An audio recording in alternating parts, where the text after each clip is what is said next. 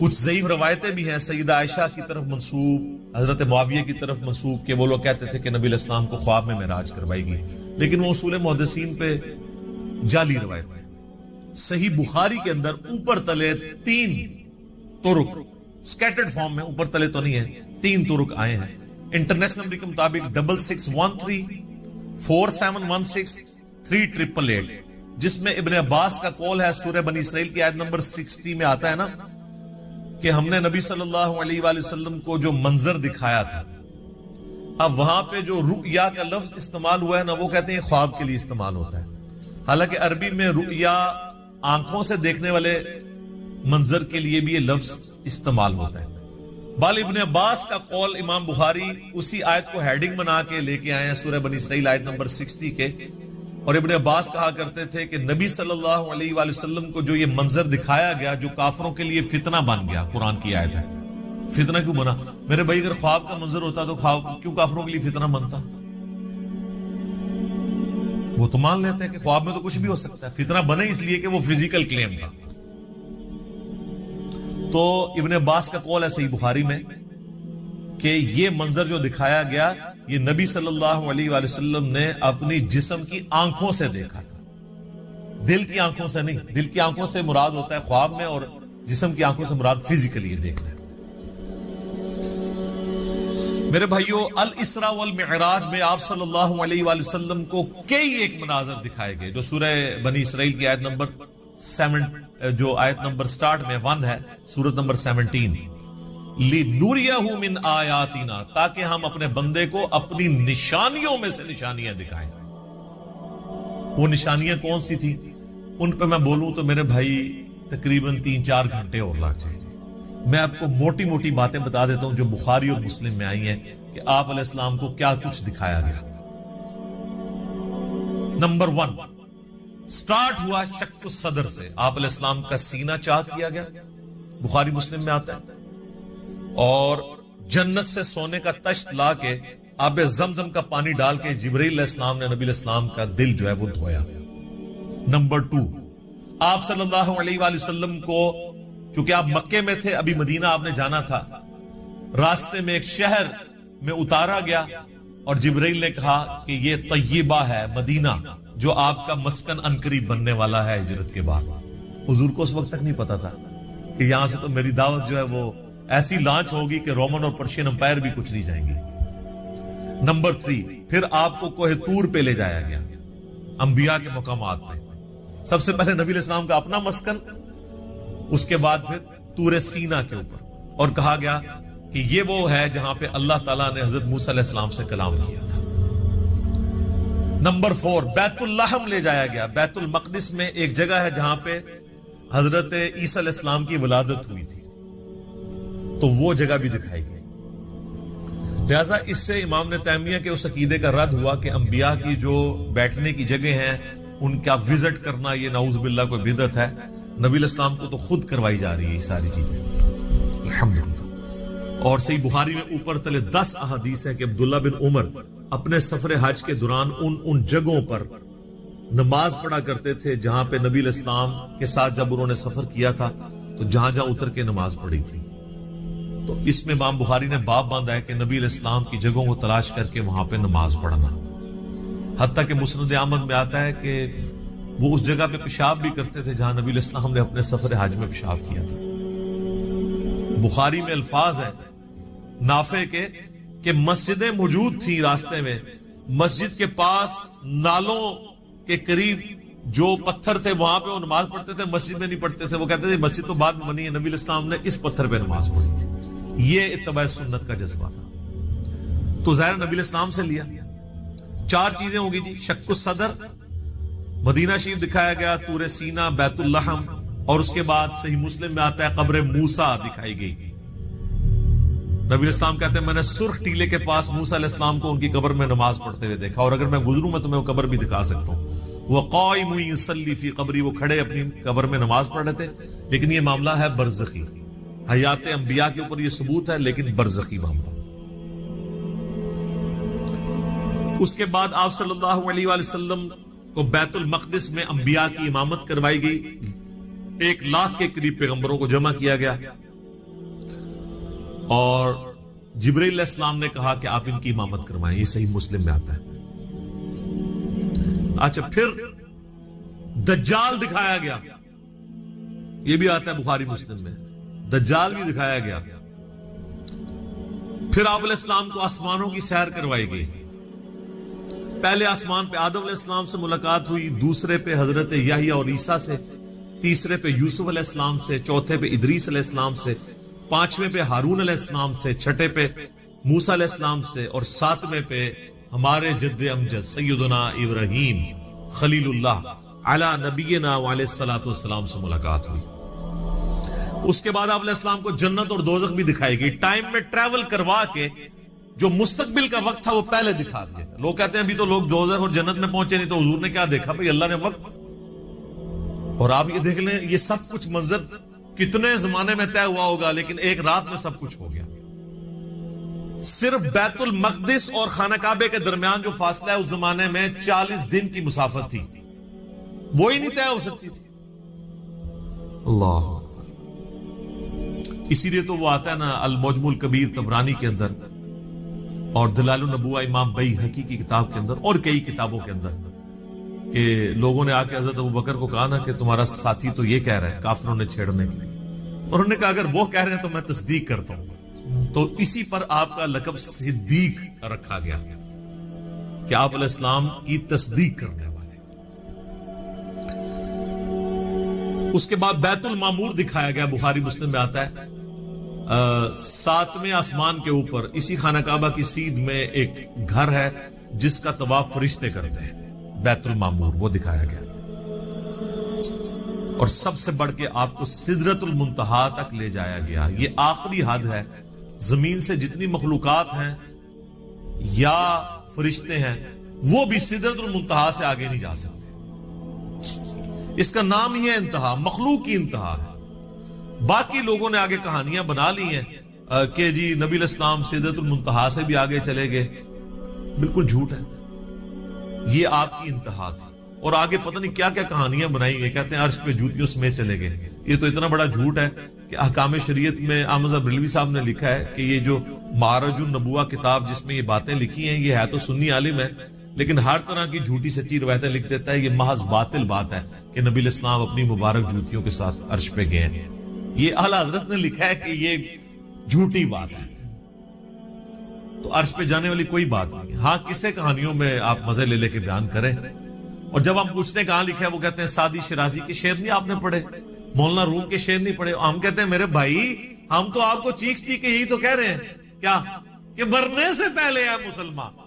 کر لے اس پہ غور. کتابوں کا خدا اور ہے, بابوں کا خدا اور. کتاب میں سے کوئی نکالے نا بات جہاں پہ لکھا ہو. وہ پھر ڈاکٹر صاحب تو آپ کو پتا ہے طاہر القادری صاحب تو وہ کہتے ہیں کہ وہ دروازہ کھولا حضور نے حضور کے لیے, پھر کہا کہ آپ اندر آ جائیں, حریم ناز میں آ جا. وہ پتہ نہیں کیا عشق مشوقی کا انہوں نے ایک, اور بلکہ وہ بغل گیر پتہ نہیں کیا کچھ انہوں نے کیا ہے. اور طارق جمیل صاحب نے بھی اسی سے ملتی جلتی باتیں کی ہیں. وہ قاب قوسین او ادنا وہ پوری کر کے بتاتے ہیں. انشاءاللہ اینڈ پہ ڈسکس کرتا ہوں. تو میرے بھائی یہ کتابوں کی بات ہوگی. اور سدرۃ المنتہا ہی پہ اللہ تعالیٰ کی ملاقات ہوئی اپنے محبوب علیہ السلام کے ساتھ, اور سورۃ النجم میں اس کا ذکر ہے. وہاں پہ اللہ تعالیٰ نے وحی بھی کی آپ علیہ السلام کو. صحیح مسلم میں آتا ہے کہ 3 چیزیں آپ کو وہیں پہ عطا ہوئی. نمبر 1 5 نمازیں. وہ ڈیٹیل بخاری مسلم میں آتی ہے کہ 50 تھی, کم ہوتے ہوئے موسیٰ علیہ السلام کے پاس جب وہ آتے تھے نا چھٹے آسمان کے اوپر, تو کہتے تھے حضرت زیادہ ہے کم کروائیں. ایک پھیرے بس اور لگڑا تھی, وہ کو نہیں لگیا, ورنہ وہ 5 کام ہوتے 5 تک رہ گئی. پھر اس میں الفاظ ہیں بخاری مسلم میں, اللہ نے کہا کہ میرا قول بھی نہیں بدلے گا, تمہاری امت پڑے گی 5. سورۃ الانعام میں ہے کہ ایک نیکی 10 کے برابر ہے, تو میں ان کو ثواب 10 کا ہی دوں گا. ایک کے بدلے 10 کا, تو نمازیں 50 کا ہی ثواب ملے گا 5 کے گیز میں. دوسرا تحفہ دیا گیا سورۃ البقرہ کی آخری 2 آیات. صحیح مسلم میں آتا ہے آمن الرسول بما انزل الیہ من ربہ والمؤمنون. سر یہ 2 آیات وہ ہیں جو اس دنیا میں نازل نہیں ہوئی ہیں, آسمانوں پہ نازل ہوئی ہیں. آسمان سے آسمانوں پہ نبی علیہ السلام کے مبارک سینے پہ. اور صحیح مسلم میں آتا ہے کہ تیسری چیز جو آپ کو دی گئی کہ آپ کا جو کوئی امتی شرک نہیں کرے گا نا میں اسے معاف کر دوں. تو اس کو تو سپورٹو پھر قرآن میں بھی آیت ہے